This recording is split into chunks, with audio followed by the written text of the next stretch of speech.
కాలనీలో విద్యుత్ తీగలు తెగిపడి ఘోర ప్రమాదం చోటు చేసుకుంది. విద్యుత్ ఘాతకంతో మృతి చెందిన సందీప్ కుటుంబ సభ్యులను పరామర్శించారు ఎంపీ ఈటల రాజేందర్.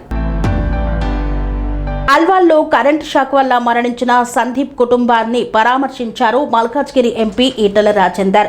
శనివారం తెల్లవారుజామున టెలికాం కాలనీలో విద్యుత్ తీగలు తెగిపడి ఘోర ప్రమాదం చోటు చేసుకుంది. సందీప్ మరియు ఆయన కుమార్తె రితిక విద్యుత్ షాక్ కు గురై మృతి చెందారు. భార్య కళ్ల ముందే భర్త కుమార్తె ప్రాణాలు కోల్పోవడం హృదయ విదారక సంఘటన. ప్రమాదం జరిగిన వెంటనే విద్యుత్ సరఫరా ట్రిప్ కావాల్సి ఉన్నప్పటికీ గంటన్నర నుండి 2 గంటల వరకు ట్రిప్ కాకపోవడం తీవ్ర నిర్లక్ష్యానికి నిదర్శనంగా నిలిచింది.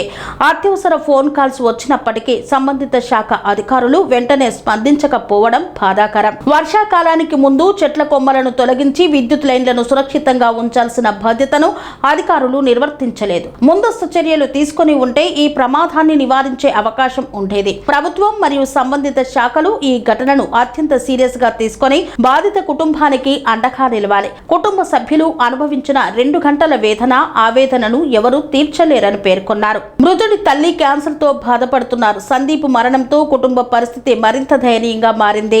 సాధారణ ఎక్స్గ్రేసియే కంటే ప్రత్యేక పరిస్థితులను దృష్టిలో ఉంచుకొని ప్రభుత్వం మానవతా దృక్పథంతో వ్యవహరించాలి. మృతులిద్దరికీ కలిపి ప్రత్యేక ఆర్థిక సహాయం అందించాలని డిమాండ్ చేస్తున్నానన్నారు. ఈ కార్యక్రమంలో బీజేపీ రాష్ట్ర కార్యవర్గ సభ్యులు మాణిక్ రెడ్డి, శ్రీనివాస్ వర్మ, జిల్లా అధ్యక్షులు మల్లారెడ్డి, బొల్లారం డివిజన్ అధ్యక్షులు అజయ్ రెడ్డి తదితరులు పాల్గొన్నారు. శనివారం తెల్లవారుజామున టెలికాం కాలనీలో కరెంటు తీగలు చెట్ల మీద పడి కరెంటు తీగలు కింద పడిన తర్వాత సప్పుడైందని చెప్పి బయటకు వచ్చినటువంటి కుటుంబం. తండ్రి పేరు సందీప్, వాళ్ళ కూతురు పేరేమో రితిక. ఆమె ఇంటర్మీడియట్ చదివే విద్యార్థిని. ఆయన 35-36 సంవత్సరాలు అంటాడు. కళ్ళ ముందే భర్త గిలగిల కొట్టుకొని కళ్ళ ముందే కూతురు చనిపోయి దాదాపు 1.5-2 గంటల పాటు ఆర్తనాదాలు పెట్టినప్పటికి కూడా ఇవాళ డిపార్ట్మెంట్ రాలే. జనరల్గా ఇట్లాంటి సందర్భంలో ట్రిప్ అయిపోతుంటాయి, ఫీజు కొట్టేస్తుంది, ట్రిప్ అయిపోతుంది. కానీ 1.5 అవర్ ఉన్నప్పటికి కూడా ట్రిప్ కాలే, ఫీజు ఎగిరిపోలే, డిపార్ట్మెంట్ రాలే. అంటే స్పష్టంగా నెగ్లిజెన్స్ కనబడతా ఉంది. జనరల్గా వర్షాలు వచ్చే ముందు, గాలిద్వారం వచ్చే ముందు ఈ చెట్టాన్ని కూడా క్లీన్ చేసుకొని రెడీగా ఉంటారు. మరి ఎందుకు క్లీన్ చేసుకోలేదు, ఎందుకు రెడీ కాలేదు, అదొక తప్పు.